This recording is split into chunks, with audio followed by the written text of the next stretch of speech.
La matinale de Radio Classique avec David Abiker. Stéphane, votre invité, est chargé d'études au sein du cabinet Asterès. Bonjour Guillaume Moukala. Bonjour. Bienvenue sur Radio Classique. L'intelligence artificielle est une bombe à retardement sur le marché de l'emploi. C'est ce que vient de déclarer le Bureau israélien des statistiques face à la multiplication des licenciements dans le secteur de la tech. Vous êtes d'accord avec ce constat ? Alors tout d'abord, merci beaucoup pour l'invitation. Je suis plutôt d'accord avec ce constat, alors avec quelques nuances qu'il faut apporter et qu'on a mis le temps d'apporter. Mais ce qui est intéressant, c'est que là, avec 3 années depuis le lancement de ChatGPT, on commence à avoir un petit peu de recul, et notamment les premières données qui commencent à nous parvenir des États-Unis, d'outre-Atlantique, avec notamment, je pense, à un papier qui a été publié par des économistes de l'université de Stanford. Et en fait, ce qui est intéressant, c'est qu'ils regardent tout simplement un indicateur très simple qui est les effectifs dans différents secteurs par tranche d'âge. Et en fait, ce qui est super intéressant, c'est que ils prennent, disons, la période de 2021 jusqu'à avril 2025. Donc, ils ont donné quand même assez récentes. Et ce qui est intéressant, c'est qu'entre 2021 et mi-2022, donc mi-2022, pourquoi cette date ? C'est la date qui coïncide en fait avec le lancement de ChatGPT. C'est sorti à peu près en novembre 2022. Ouais. Alors sur cette période, disons, toutes les tranches d'âge suivent la même trajectoire, les effectifs augmentent. Et à partir de mi-2022, dans un secteur exposé à l'IA, il se passe quelque chose. Il se passe quelque chose du côté de l'emploi des jeunes, donc des 22-25 ans et aussi un petit peu des 26-30 ans. Mais alors pourquoi les jeunes et pourquoi dans la tech ? Pourquoi est-ce que ces jeunes de la tech sont particulièrement vulnérables face à l'intelligence artificielle ? Moi, ça me paraît assez logique. C'est ce qu'on voit, en fait, c'est tout simplement que l'IA commence d'abord à automatiser les tâches les plus simples, les tâches à plus faible valeur ajoutée. Et donc, c'est celles qui, généralement, au sein d'une entreprise de service, qui sont réalisées par les juniors, qui sont les moins expérimentés. Et du coup, c'est assez cohérent. Et ça veut pas dire que l'IA, pourtant, va s'arrêter à là. Donc vous êtes en train de me dire que les seniors, pour l'instant, sont relativement épargnés. Ça va nous arranger, David Abiker et moi. Jusqu'à présent, on parlait plutôt de menaces spécifiques sur certains métiers, mais on ne parlait pas de bombes à retardement dans certains secteurs. Est-ce qu'on peut dire que ça ne correspond pas vraiment aux anticipations qu'on avait ? Disons peut-être qu'effectivement on a sous-estimé l'effet de l'IA, et c'est même peut-être un petit peu que le début. En fait, ce qui est compliqué, c'est que l'IA, c'est une technologie qui est quand même, qui est très large et qu'on appelle en fait une technologie à usage général. C'est-à-dire que donc ça reprend les LLM, mais ça s'arrête pas à là. Les grands modèles, les large language models. Je sais pas comment on le traduit en français. Les grands modèles de langage. Mais en fait, ça va s'appliquer un peu dans tous les domaines. Ça va infuser toutes les activités. Et si je prends l'exemple, par exemple, de la voiture autonome, là, on a tout simplement l'IA qui est en train purement et simplement de remplacer les chauffeurs. Donc ça dépend des secteurs, ça dépend du type de tâches, ça dépend aussi des compétences. Oui. Certains experts nous disent que l'intelligence artificielle est un outil qui va permettre à beaucoup de professions d'améliorer leur productivité, mais d'autres, au contraire, nous disent qu'il y a une menace systémique en termes d'emploi. Est-ce que les deux, finalement, peuvent avoir raison ? Oui, je pense que les deux ont tout à fait raison, et encore une fois, ça va dépendre du secteur qu'on considère, ça va dépendre aussi de l'horizon temporel dans lequel on se place.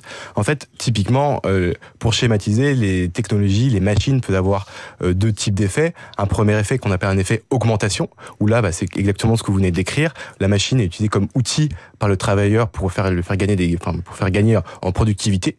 Et donc là, c'est plutôt via la collaboration humain-machine qu'on fait des gains de productivité. Les avocats le font beaucoup, les journalistes également utilisent l'IA pour certaines tâches. Voilà, tout à fait. Et ensuite, il y a l'effet substitution, où c'est l'exemple que je citais juste avant avec la voiture autonome, où là, la machine automatise une part importante des tâches et qui rend en fait le travail humain assez plutôt obsolète. David ? Qu'est-ce qu'on fait des stagiaires ? Autrefois, les bacs +2, +3, +5 qu'on embauchait dans les entreprises, on leur faisait faire des recherches ou de la documentation. Alors, ils mettaient 2 mois, 3 mois à faire une belle étude, ils rendaient leur pavé et puis on les remerciait. Aujourd'hui, il y a l'IA. Qu'est-ce qu'on peut faire d'un stagiaire dans une boîte ?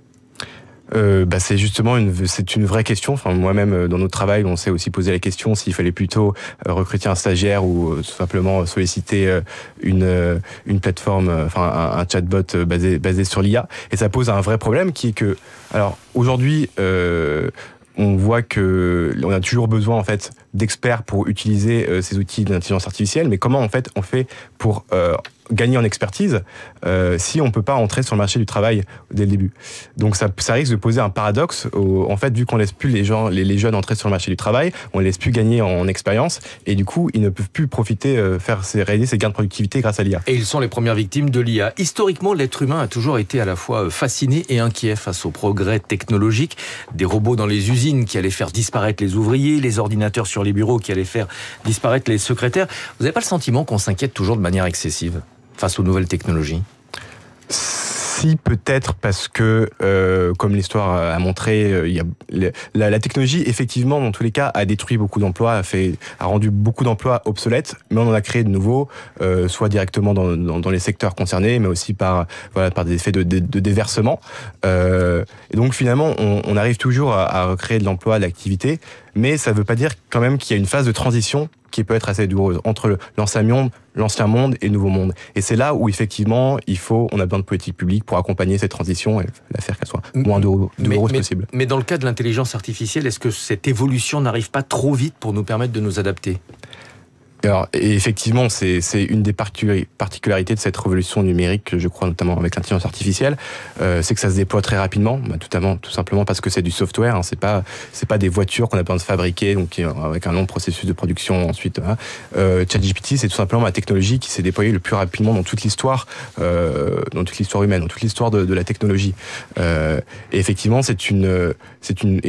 et non seulement la technologie se déploie très vite, mais aussi elle progresse très vite. En 3 ans, les progrès qui ont été réalisés entre GPT 3.5 et GPT 4.5 sont phénoménaux. C'est tout simplement le jour et la nuit.